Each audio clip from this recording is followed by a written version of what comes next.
Topic हमारा आज का वही रहेगा, rectification of errors. This is class number 2 and कह सकते हैं ये क्लास लेने के बाद आपका रेक्टिफिकेशन ऑफ एरर्स ऑलमोस्ट खत्म है, सिर्फ प्रैक्टिस बाकी है और प्रैक्टिस बहुत अच्छे से करनी है। ठीक है, आज हम रेक्टिफिकेशन ऑफ एरर्स का करेंगे stage number 2, rectification at stage 2। याद है आपको स्टेज 1 कौन सा था, स्टेज 2 कौन सा, स्टेज 3 कौन सा था? Stage 1 was before trial balance. Trial balance अभी बनना बाकी था, हमने रेक्टिफिकेशन कर दी। ठीक है, stage number 2, rectification of errors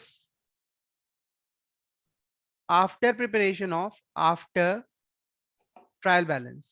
ठीक है, इसका मतलब क्या है, हम अपना ट्रायल बैलेंस बना चुके हैं, हम जर्नल एंट्री कर चुके हैं, लेजर बना चुके हैं, ट्रायल बैलेंस बना चुके हैं। उसके बाद अगर हमें कोई एरर दिख रहा है तो उसे हमें ठीक करना है। अब ये एरर्स कितने तरह के होते हैं, इन एरर्स को ठीक करने के लिए हमें ये पता होना चाहिए एरर्स कितने तरह के हैं, उनके इफेक्ट्स को देखते हुए। तो there are two types of errors, similarly single sided मतलब वन साइडेड और बोथ साइडेड। ऐसे एरर्स जिनका इफेक्ट सिर्फ एक ही साइड पर पड़ा हुआ है, दूसरी साइड पर नहीं पड़ता।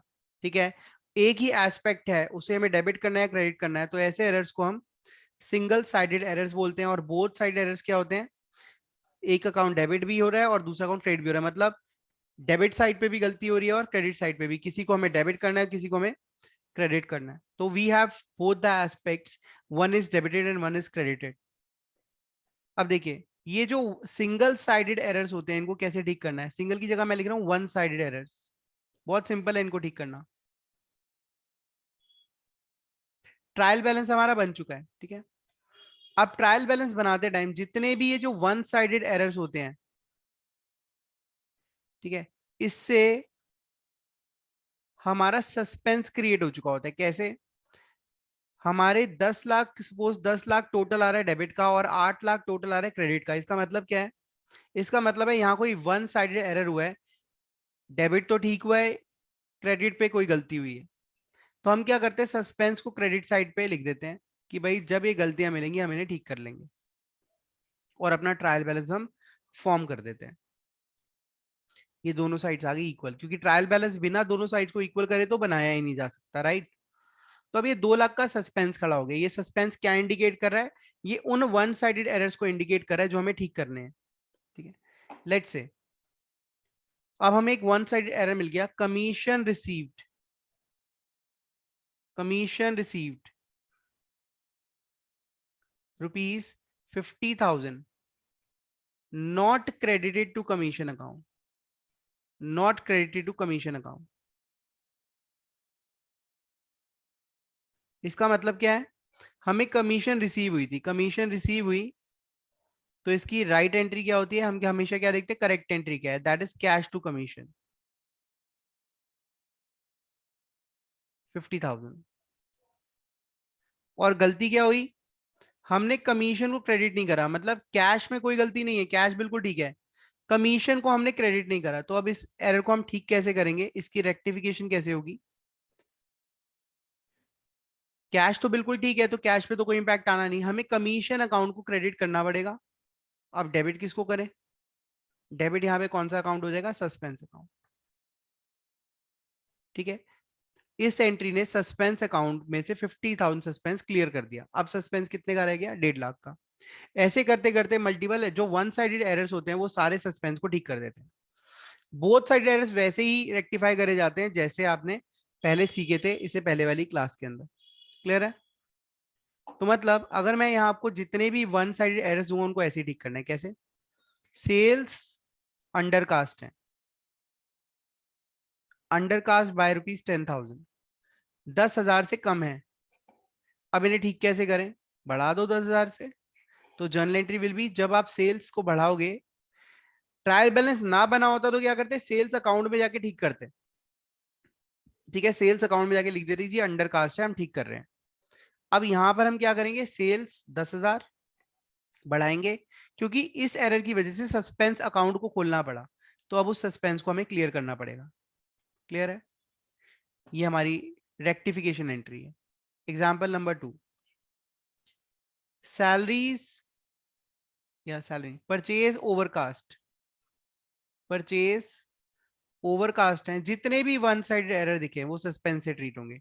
Purchase overcast by rupees 20,000। ठीक है, अब इसको ठीक कैसे करें? परचेज ओवरकास्ट है, इसका मतलब परचेज को आपको कम करना है। जब आप परचेज को कम करेंगे तो परचेज अकाउंट क्रेडिट होगा 20,000। ठीक है, और डेबिट क्या हो जाएगा? Suspense account. तो मतलब जितने भी आपको वन साइडेड एरर्स दिख रहे हैं सब में जो अकाउंट है उसे ठीक करो जिसमें भी गलती है, और उसके अपोजिट हमने सस्पेंस अकाउंट को डाल देना है। ठीक है, suspense account can be debited और क्रेडिटेड, आप जो भी क्वेश्चन आपको जहां भी लेके जाए, जिस तरह का भी वो एरर हो। ठीक है, बोथ साइडेड एरर्स अगर होते हैं उसमें हम क्या करने वाले हैं? बिल्कुल वही था जो हमने पहले सीखा था, मैं आपको बता देता हूँ। रेक्टिफाइंग एंट्री क्या होती है उसके अंदर? रेक्टिफाइंग एंट्री होती है रिवर्स ऑफ रॉन्ग, जो गलत करा उसका रिवर्स कर दो और उसके अंदर मर्ज कर दो करेक्ट एंट्री। जब आप गलत को रिवर्स कर दोगे तो गलत खत्म हो जाएगा, और करेक्ट उसमें ऐड कर दोगे तो सही एंट्री प्लेस हो जाएगी वहां पे। ठीक है, तो अब हम इसको देखते हुए आगे चल रहे हैं, इसमें कोई डाउट तो यू में आस्क। अब देखिए, याद रहे वैसे क्वेश्चन कभी साइलेंट होता है तो आपने मानना है कि ट्रायल बैलेंस बन चुका है, उसके बाद हमें एरर्स को रेक्टिफाई करना है, मतलब you can use suspense account. ठीक है, लेकिन अभी ये जो फर्स्ट क्वेश्चन हम करने जा रहे हैं ये बिफोर ट्रायल बैलेंस का क्वेश्चन है, as per book before trial balance, अभी ट्रायल बैलेंस बना नहीं है। ठीक है, इसे हमें कैसे सॉल्व करना है वो मैं आपको अभी बता देता हूँ। वो 17.35 टीएस गिरेवाल। ठीक है जी,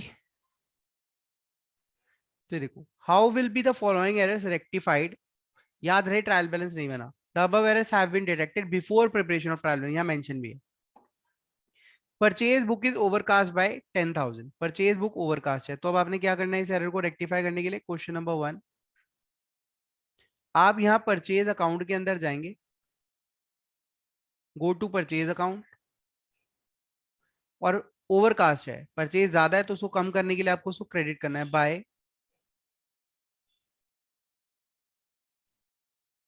एरर, एरर ऑफ ओवरकास्टिंग।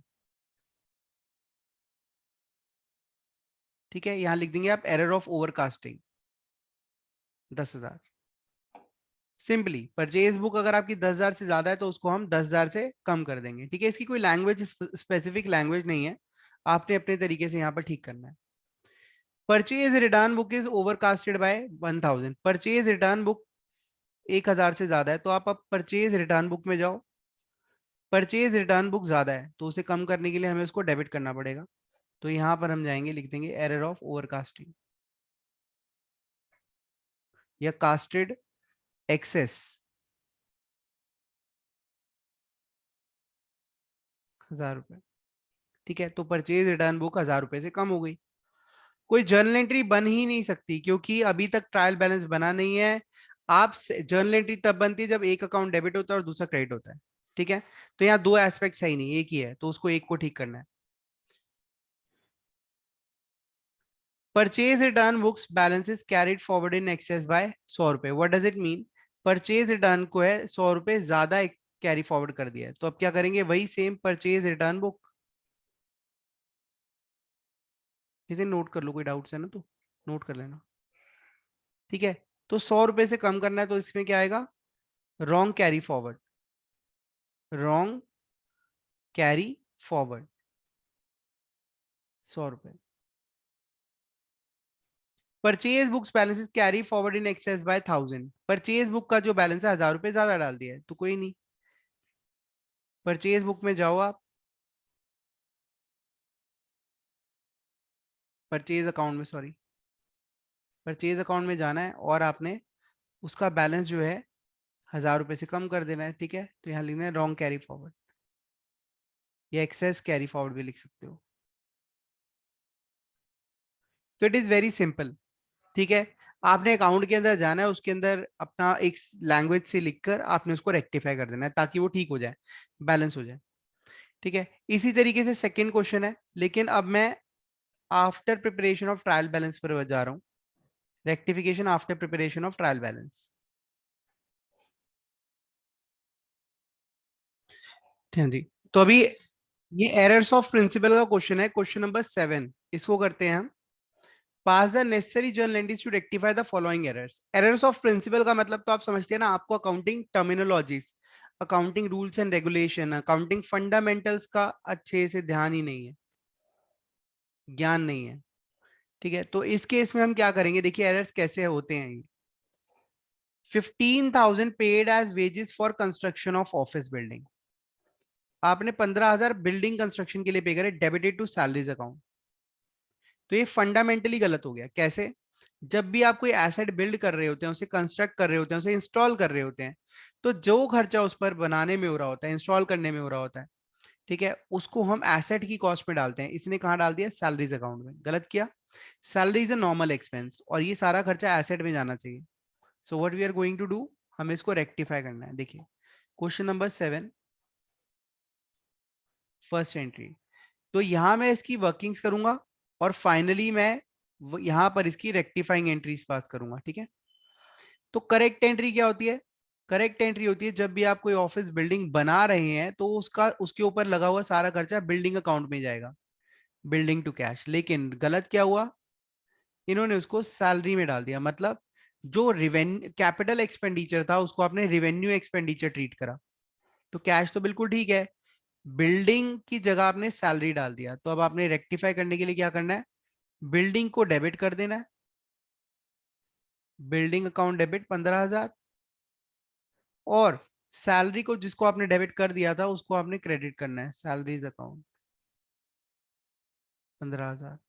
ठीक है, बीइंग रेक्टिफिकेशन एंट्री पास्ट। ठीक है, नेक्स्ट।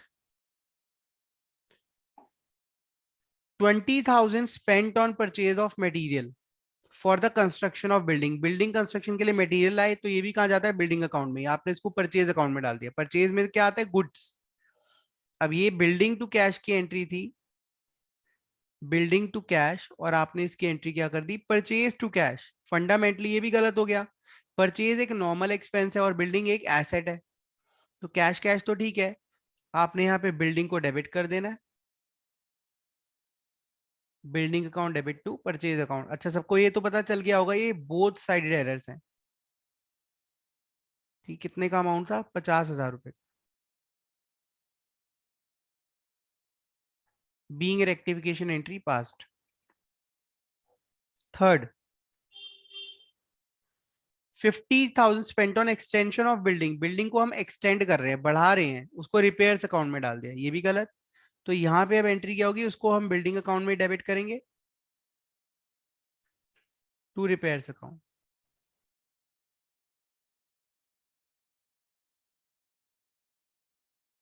कितना? सॉरी, ये था 20,000, यहाँ आएगा 50।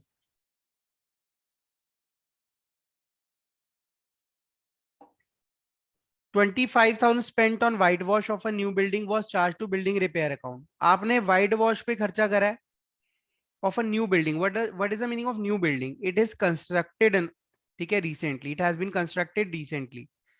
तो जब आपने उसको अभी भी कंस्ट्रक्ट करा, अभी वाइट वॉश करा रहे हो, तो वो बिल्डिंग का पार्ट है, कंस्ट्रक्शन का पार्ट है। हाँ, अगर आप उसको अगले साल दोबारा रीपेंट कराओगे, वाइट वॉश कराओगे, तो हम बिल्डिंग में नहीं डालेंगे, तो आप उसको रिपेयर्स में डाल सकते हो। तो अभी तो उसको बिल्डिंग में ही आना चाहिए था क्योंकि न्यू बिल्डिंग बनी है। ओल्ड बिल्डिंग को पेंट कराते तो वो कहाँ जाता? रिपेयर्स में डाल सकते थे, कोई प्रॉब्लम नहीं थी। 25,000 टू रिपेयर्स अकाउंट, 25,000। ठीक है, fifth, 1,000 paid as installation charges for newly purchase second hand machine. आपने एक नई मशीन खरीदी, मतलब सेकंड हैंड मशीनरी खरीदी अभी अभी, और उस पर 1,000 रुपए इंस्टॉलेशन पे करा, उसको आपने कार्टेज अकाउंट में पोस्ट कर दिया। ठीक है, तो in this case entry will be, cartage account से हटा दो। कार्टेज मतलब कार्टेज को आपने खर्चे में, खर्चा होता है कार्टेज, उसको हटाया, क्रेडिट करा 1,000 रुपीज, और डेबिट क्या होगा? मशीन अकाउंट डेबिट होगा, machine account will be debit. ठीक है, तो ये सारी एंट्रीज का नेचर बिल्कुल सेम ही था कि आपने एसेट की कॉस्ट में जो जाना चाहिए उसको खर्चों में दिखा दिया। 10,000 paid as repairing charges on the reconditioning of a newly purchased second hand machinery debited to general expense account. 10,000 आपने एक नई मशीन खरीदी थी सेकेंड हैंड, उसको आपने जनरल एक्सपेंस में दिखा दिया। ठीक है, तो इसकी भी एंट्री क्या होगी, मशीन अकाउंट डेबिट, जो मशीन की कॉस्ट में जाना चाहिए था 10,000 रुपये, और जनरल एक्सपेंस से आप जनरल एक्सपेंस को आप क्रेडिट कर दो, क्योंकि आपने वहां डेबिट कर दिया था गलती से 10,000। कोई डाउट है तो इसमें पूछ लो। 5,000 paid as repairing charges of an existing machine is you in use charge to machinery account. अब क्या हुआ, एक मशीन आपके पास पड़ी हुई थी, आपने उसको रिपेयर कराया, तो that is a normal repair. आपने कोई नई एसेट नहीं खरीदी, उस पर खर्चा नहीं करा, पुरानी एसेट को रिपेयर कराया। तो इन दैट केस आप डेबिट किसको करेंगे, नॉर्मल खर्चे को डेबिट करेंगे, मतलब वो रिपेयर्स में जाना चाहिए, मशीन में नहीं जाना चाहिए। तो इसका मतलब seventh will be rectified like as follows, repairs account debit, उसको आप रिपेयर्स को डेबिट करिए, ठीक है, 5,000 रुपए, और मशीन को आप मशीन की कॉस्ट से आप उसको निकाल लो टू मशीन अकाउंट, 5,000 रुपए। ठीक है, 10,000 paid by cheque for a printer was charge to office expense account. 10,000 रुपए प्रिंटर की पेमेंट हमने करनी थी, प्रिंटर खरीदा हमने, उसको ऑफिस एक्सपेंस में डाल दिया। प्रिंटर क्या होता है, एसेट होता है ना, तो हमने उसको ऑफिस एक्सपेंस में नहीं दिखाना, प्रिंटर में जाएगा वो, या फिर ऑफिस इक्विपमेंट के नाम से अकाउंट खुल सकता है। 10,000 रुपए to office expense account, office expense account 10,000। ये सारे बोथ साइड एरर से, और सारी क्या थे, प्रिंसिपल एरर ऑफ प्रिंसिपल्स। हमने नॉर्मल खर्चे को एसेट बना दिया, एसेट को नॉर्मल खर्चा बना दिया। तो यहाँ पे प्रिंसिपल्स के एरर से इस तरीके से हमने रेक्टिफाई करे। इसमें कोई भी डाउट है तो यू में आस्क। हाँ जी। Next is error of complete omission. What is the meaning of complete omission. Complete omission मतलब आपने एक ट्रांजेक्शन को पूरा ही रिकॉर्ड नहीं करा। तो इसका तरीका क्या है, इसको पूरा रिकॉर्ड करो। Goods return by Mohan 1,500 not recorded in the books. क्या लिखा है, मोहन ने गुड्स वापस करे थे, आपने उसे बुक्स पे रिकॉर्ड ही नहीं करा। तो अब कैसे रिकॉर्ड करेंगे, क्वेश्चन नंबर 8। अब इसे रिकॉर्ड कैसे करेंगे, जब कोई गुड्स वापस करता है तो हम कहाँ रिकॉर्ड करते हैं, सेल्स रिटर्न या फिर रिटर्न इनवर्ड। तो सेल्स रिटर्न अकाउंट डेबिट, कितने की गुड्स से, ये 1,500 रुपए की गुड्स से, टू मोहन 1,500। ठीक है, ये रेक्टिफाइंग एंट्री हो गई। Goods distributed as free sample 5,000 not recorded. 5,000 के गुड्स हमने फ्री सैंपल कर दिए थे, नहीं रिकॉर्ड करे, तो रिकॉर्ड करना है। कैसे रिकॉर्ड होगा, जब हम सैंपलिंग करते हैं तो एंट्री क्या होती है, advertisement account debit, advertisement account debit, और उसका दूसरा इंपैक्ट क्या बढ़ता है, परचेज क्रेडिट हो जाती है। तो कंप्लीट ओमिशन को ठीक करने का तो यही एकमात्र तरीका है, उस एंट्री को आप रिकॉर्ड करिए। 5,000 रुपीज से हमने रिकॉर्ड कर दिया। Third, depreciation of machinery 10,000 not charge. Depreciation नहीं लगाया 10,000, तो डेप्रीसिएशन की एंट्री क्या होती है, अभी अभी सीखी है हमने कुछ लास्ट चैप्टर में। डेप्रीसिएशन अकाउंट डेबिट, कितना डेप्शन है, 10,000 रुपए, और एसेट की वैल्यू उससे कम होती है तो टू मशीन अकाउंट, इसको हमने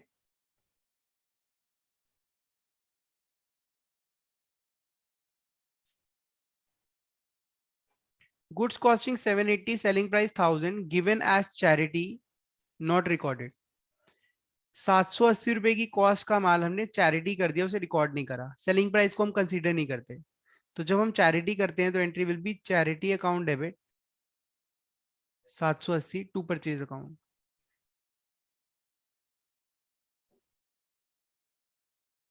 ठीक है, ये सारी हमारी एरर ऑफ कंप्लीट ओमिशन थे, इनको हमने ठीक करा। कोई डाउट है तो पूछ लो।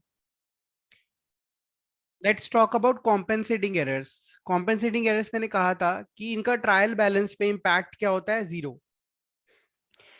ठीक है, ये इस तरह के दो एरर्स होते हैं जो एक दूसरे को बैलेंस कर देते हैं, डेबिट और क्रेडिट को बैलेंस कर देते हैं, जीरो कर इक्वल कर देते हैं। देखिए, goods purchase from Kunal for 8,000 and from Kapil 9,000 recorded correctly in purchase book, however 9,000 was posted to Kunal and 8,000 to Kapil. अब देखिए, इनका जो इफेक्ट है वो कहीं पर भी नहीं पड़ने वाला, ट्रायल बैलेंस पे ट्रायल बैलेंस इक्वल रहने वाला है। सिर्फ इफेक्ट कहाँ आएगा, एरर कैसे होंगे, कुणाल और कपिल के अकाउंट में। कैसे, आपने 8,000 का माल कुणाल से खरीदा और 9,000 का कपिल से। इसकी करेक्ट एंट्री क्या होती है, पहले वो करते हैं। क्वेश्चन नंबर 9, पता है जर्नल एंट्री क्या होती है इसकी? ठीक है, purchase to Kunal, purchase to Kunal 8,000 और परचेज टू कपिल 9,000। ठीक है, तो परचेज अकाउंट में तो कोई दिक्कत ही नहीं है, सिर्फ दिक्कत क्या हुई, हवन 9,000 कुणाल के अकाउंट में डाल दिए, कुणाल के अकाउंट में 9,000 डाल दिए, यहाँ 9,000 डाल दिए, और कपिल के अकाउंट में 8,000 डाल दिए, कपिल के अकाउंट में 8,000 डाल दिए। अब इसे रेक्टिफाई कैसे करें? रेक्टिफाई कैसे होगा ये? कुणाल के अकाउंट में हमने कितने पैसे डाल दिए, 9,000, और कपिल के अकाउंट में हमने 8,000 डाल दिए। तो अब इसे रेक्टिफाई कैसे करना है? ठीक करने के लिए हम क्या करेंगे, कपिल के अकाउंट में हमने 8,000 क्रेडिट करा, 1,000 रुपए और क्रेडिट करना है, तो कपिल के अकाउंट में हम 1,000 रुपए और क्रेडिट कर देंगे। कुणाल के अकाउंट में हमने 1,000 रुपए ज्यादा क्रेडिट कर दिया, तो कुणाल के अकाउंट को हम डेबिट कर देंगे 1,000 रुपए से। इसमें कोई डाउट है तो पूछ लो। मैं रिपीट कर देता हूं, कपिल के अकाउंट को हमने शॉर्ट क्रेडिट करा है, तो 1,000 रुपए और क्रेडिट करना है, और कुणाल के अकाउंट को हमने एक्सेस क्रेडिट करा है, तो उसको हम डेबिट करेंगे 1,000 रुपए से। ये रेक्टिफाइंग एंट्री होगी।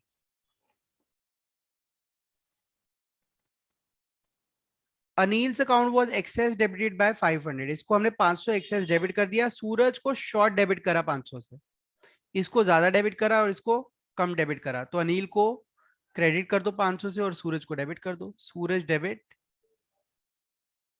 500 टू अनिल 500। ये हमारी रेक्टिफाइंग एंट्री होगी। ठीक है, third, Parker's account was short credited by 700 while Manisha's account was excess credited by 700। इसको 700 रुपए कम क्रेडिट करा, इसको 700 रुपए ज्यादा क्रेडिट कर दिया, तो पार्कर को 700 रुपए क्रेडिट करो और मनीषा को 700 रुपए डेबिट कर दो। मनीषा डेबिट 700 रुपए टू पार्कर, तो मतलब ये जो अमाउंट थे ये एक दूसरे के अकाउंट में ही आ रहे थे। ठीक है, सिर्फ नाम जो था वो सही नहीं था, तो इसका ट्रायल बैलेंस पे कोई इंपैक्ट नहीं पड़ता, इसलिए ये एरर कॉम्पेंसेट हो जाते हैं। Goods sold to Rupak for 1,000 and to Sagar 1,800 recorded correctly in sale book, sale book में बिल्कुल ठीक entry, however 1,800 was posted to Rupak, Rupak के अकाउंट में 1,800 डाल दिया, आने चाहिए थे 1,000, और सागर के अकाउंट में 1,000 डाल दिया, आने चाहिए थे 1,800। तो देखिए, हमने सेल करा है, रूपक को 1,000 रुपए डेबिट करना चाहिए था, डेबिट कर दिया हमने 1,800, तो रूपक को 800 रुपए से क्रेडिट करो, रूपक को हम 800 रुपए से क्रेडिट कर देंगे। और दूसरा बंदा कौन है, इसको हमने 1,800 का माल बेचा था, डेबिट करा इसको 1,000 रुपए, तो इसको 800 रुपए से डेबिट कर देंगे, सागर डेबिट 800 रुपए। इसमें कोई डाउट तो यू में आस्क।